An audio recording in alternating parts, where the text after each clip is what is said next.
Today I'm going to show you how to make a Inosuke inspired build in Elden Ring. Now he's one of the main characters in the anime and manga Demon Slayer. He's probably one of the most hilarious characters that you just can't help but to love. Now he uses two serrated katanas, and because those don't really exist in this game, we're going to use the serrated curved swords instead. And I've made so many katana build at this point, like it's nice to switch things up a bit. Now this is going to be an arcane and dexterity build, and it's still king in this game, like it's so freaking good, but naturally it does have its drawbacks, like how you have to be in the opponent's face all the time. It's not super great against dragons because, you know, they're huge and they like to fly away from you, which is really annoying.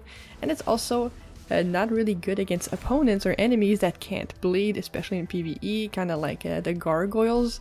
You probably will have a harder time against those, but if you do, you can just switch out the Ash of War to Bloodblade or Bloody Slash, which will help a lot. But the point of this build basically is to buff the character, because I do feel like it fits with Inosuke, you know, buffing himself, hurting himself so he's stronger. We're going to use one of the roars, the Barbaric Roar, to buff our character, and then we're going to use Sepukku. Now the good thing about Sepukku is that it causes blood loss on your character. Now it's kind of funny to say it's a good thing, but if you have the Lord of Blood's Exaltation talisman on you, that will actually automatically apply that talisman's buff to you, because it activates when there is blood loss in the area. Whether it's on you or other characters doesn't matter. So by using Sepukku, not only are you buffing your weapon, you're also buffing your own damage, which is really cool. So you want to do that, and you want to utilize the curved swords. Really great moveset to your advantage. So the running power stance, the jumping power stance, like, is 4 hits, so it'll apply bleed extremely quickly. It's actually better than any katana to apply bleed, so you'll really get the most out of this arcane build. And it's basically just one of those unga bunga, run in, do damage. The enemy pretty much doesn't understand what happened as you walk away and they're already dead. Now I would definitely use this in PvP. Bleed is extremely good against all characters that can bleed. For the stats, at level 150, I have 42 vigor, 25 endurance, 75 dexterity, which is just 5 short of the soft cap, and 55 arcane. I did take away points from vigor just to be able to have more in dex and arcane for our damage. I personally would rather play with less health, but that's just me. You can put your dex at 55 if you want and boost your endurance and vigor, but that's really up to you. That would probably be a bit better for PvP. And we're going to use dex because those curved swords do scale better with dexterity. However, if fully leveled up, they only have a C in dexterity, which is unfortunate, but still, you'll get like 112 blood loss buildup on them if you use the blood affinity. And 55 for the arcane is to increase how quickly blood loss buildup happens on enemies. At 55 with the curved swords, like, it's a pretty solid bet that after 2-3 hits, you will be able to proc bleed. So that's how the build works. Now I'll show you guys where to get everything that you need to be able to make it. So this is my Inosuke at home cosplay. Now, if you want an actually accurate Inosuke, which is a player model that is imported directly into Elden Ring, and you're playing on PC, of course, then I will drop the mod link for you below. I did cover this mod in a video if you want to see what it looks like, but there are also pictures on that mod link as well. So for the fashion, we're using a Black Wolf mask, which is Blade's mask. You can get this at the Three Sisters.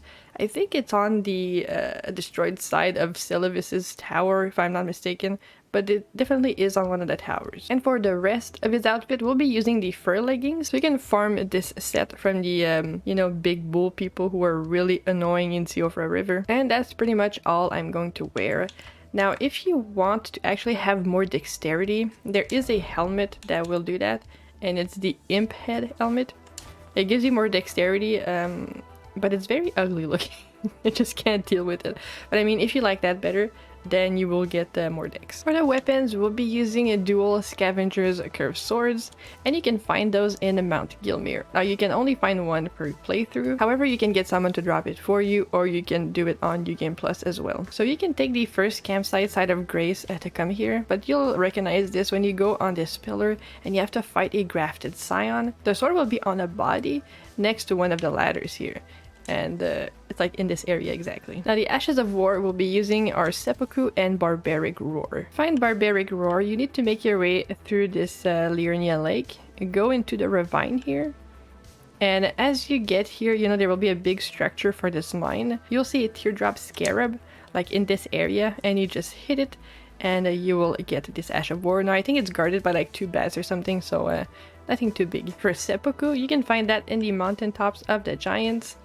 It's in this area, I think it's close to here, but you will see it. Again, it's a teardrop scarab. I think this one's invisible though, so you can take the like freezing lakeside of grace, which is here, to get to it pretty easily. For the talismans, we'll be using Green Turtle Talisman for more stamina, Lord of Blood Exaltation, which is extremely important for this build, Millicent's Prosthesis, which is the best or one of the best dexterity talisman in the game, and a Roar Medallion to make our Barbaric Roar actually do something. The Green Turtle Talisman is located in Summon Water Village. It's right here in those ruins. You'll have to use some Stone Sword keys to open the area in which it is. For Lord of Blood's Exaltation, you'll have to go to the capital, and you'll have to go into the subterranean shunning grounds.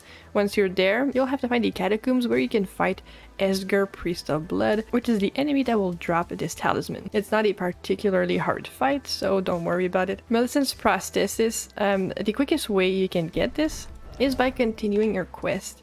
And once you meet her in the Windmill Village right here, after you defeat the Godskin Apostle, you can talk to her there. So just fight her, and then when she dies, she will drop this talisman.